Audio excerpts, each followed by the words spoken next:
La Bible en un an, la 116e journée, le livre des Juges, chapitre 6, versets 1 à 40. Le livre des Psaumes, chapitre 93, versets 1 à 5. Le livre des Proverbes, chapitre 13, versets 15 et 16. L'évangile de Luc, chapitre 6, verset 37 au chapitre 7, verset 10.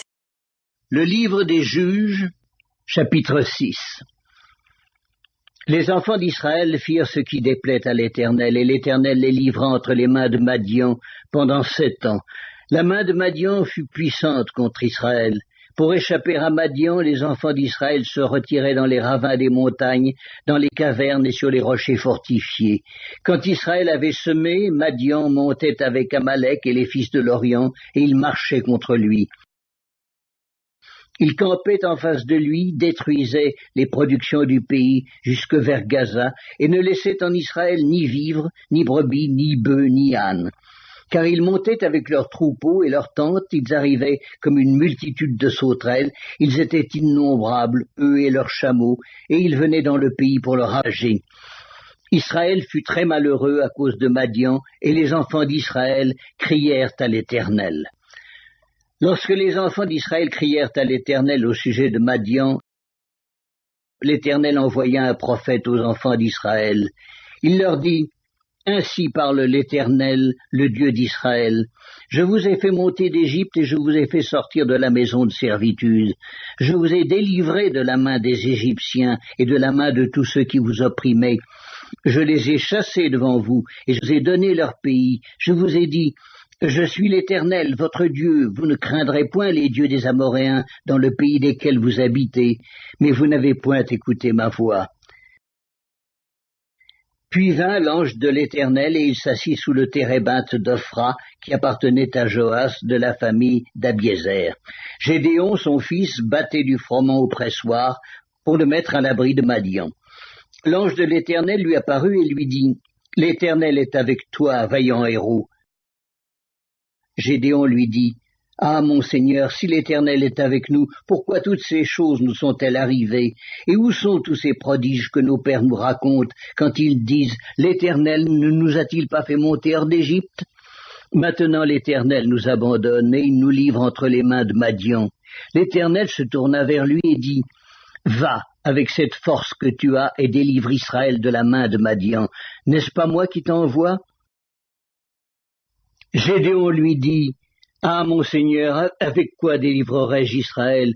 Voici, ma famille est la plus pauvre en Manassé, je suis le plus petit dans la maison de mon père. » L'Éternel lui dit, « Mais je serai avec toi et tu battras Madian comme un seul homme. » Gédéon lui dit, « Si j'ai trouvé grâce à tes yeux, donne-moi un signe pour montrer que c'est toi qui me parles.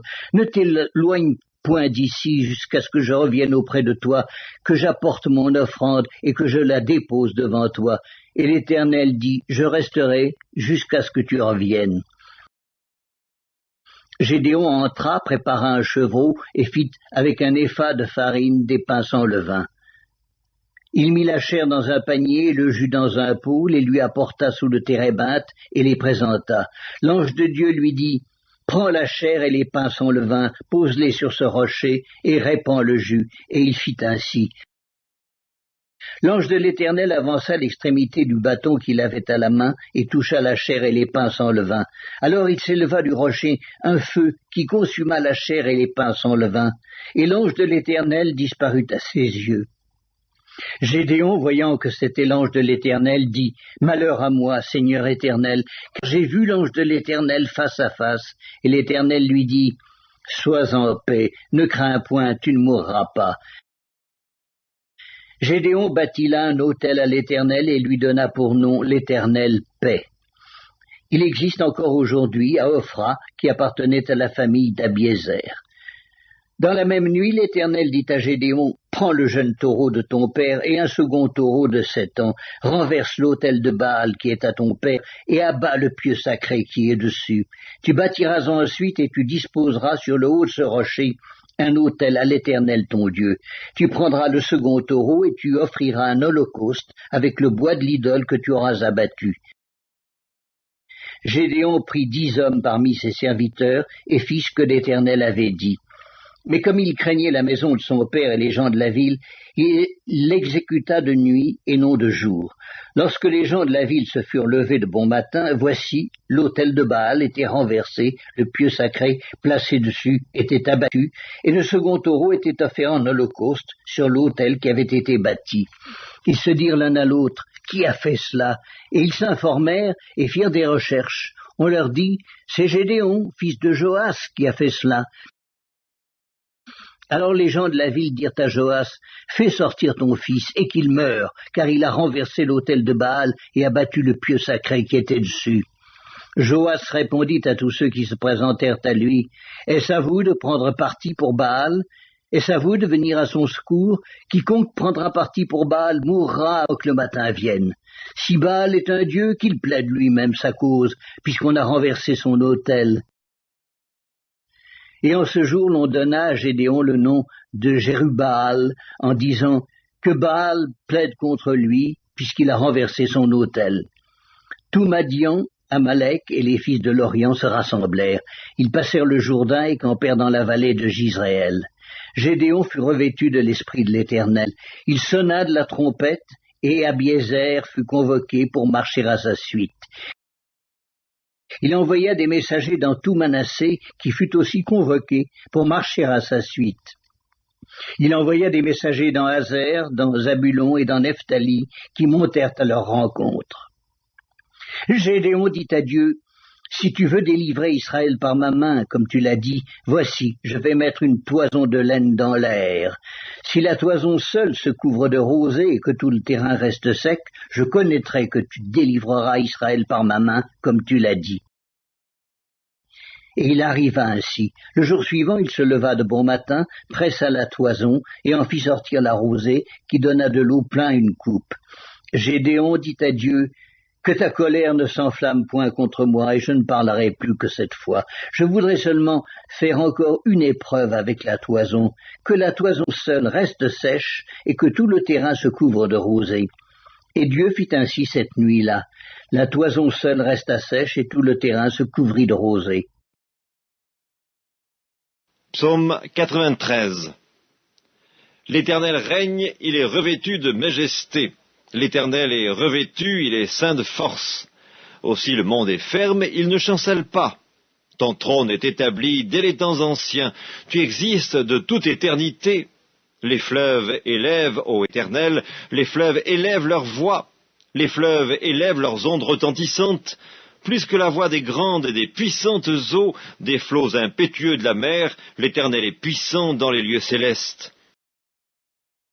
Tes témoignages sont entièrement véritables, la sainteté convient à ta maison, ô Éternel, pour toute la durée des temps. Livre des Proverbes, chapitre 13. Une raison saine a pour fruit la grâce, mais la voie des perfides est rude. Tout homme prudent agit avec connaissance, mais l'insensé fait étalage de folie. Évangile de Luc, chapitre 6.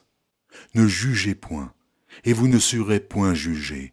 Ne condamnez point, et vous ne serez point condamnés. Absolvez, et vous serez absous. Donnez, et il vous sera donné. On versera dans votre sein une bonne mesure, serrée, secouée et qui déborde, car on vous mesurera avec la mesure dont vous vous serez servis. Il leur dit aussi cette parabole. Un aveugle peut-il conduire un aveugle ? Ne tomberont-ils pas tous deux dans une fosse ? Le disciple n'est pas plus que le maître. Mais tout disciple accompli sera comme son maître. Pourquoi vois-tu la paille qui est dans l'œil de ton frère, et n'aperçois-tu pas la poutre qui est dans ton œil ? Ou, comment peux-tu dire à ton frère, « Frère, laisse-moi ôter la paille qui est dans ton œil, toi qui ne vois pas la poutre qui est dans le tien ?» Hypocrite, ôte premièrement la poutre de ton œil, et alors tu verras comment ôter la paille qui est dans l'œil de ton frère. Ce n'est pas un bon arbre qui porte du mauvais fruit, ni un mauvais arbre qui porte du bon fruit, car chaque arbre se connaît à son fruit. On ne cueille pas des figues sur des épines, et l'on ne vendange pas des raisins sur des ronces. L'homme bon tire de bonnes choses du bon trésor de son cœur, et le méchant tire de mauvaises choses de son mauvais trésor, car c'est de l'abondance du cœur que la bouche parle. Pourquoi m'appelez-vous Seigneur, Seigneur, et ne faites pas ce que je dis?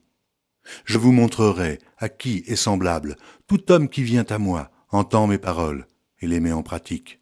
Il est semblable à un homme qui, bâtissant une maison, a creusé profondément, et a posé le fondement sur le roc. Une inondation est venue, et le torrent s'est jeté contre cette maison, sans pouvoir l'ébranler, parce qu'elle était bien bâtie. Mais celui qui entend et ne met pas en pratique est semblable à un homme qui a bâti une maison sur la terre, sans fondement. Le torrent s'est jeté contre elle, aussitôt elle est tombée, et la ruine de cette maison a été grande. Évangile de Luc, chapitre 7. Après avoir achevé tous ses discours devant le peuple qui l'écoutait, Jésus entra dans Capernaum. Un centenier avait un serviteur auquel il était très attaché, et qui se trouvait malade et sur le point de mourir. Ayant entendu parler de Jésus, il lui envoya quelques anciens des Juifs pour le prier de venir guérir son serviteur. Ils arrivèrent auprès de Jésus et lui adressèrent d'instantes supplications, disant « Il mérite que tu lui accordes cela, car il aime notre nation, et c'est lui qui a bâti notre synagogue. » Jésus, étant allé avec eux, n'était guère éloigné de la maison, quand le centenier envoya des amis pour lui dire « Seigneur, ne prends pas tant de peine, car je ne suis pas digne que tu entres sous mon toit. C'est aussi pour cela que je ne me suis pas cru digne d'aller en personne vers toi. Mais dis un mot, et mon serviteur sera guéri.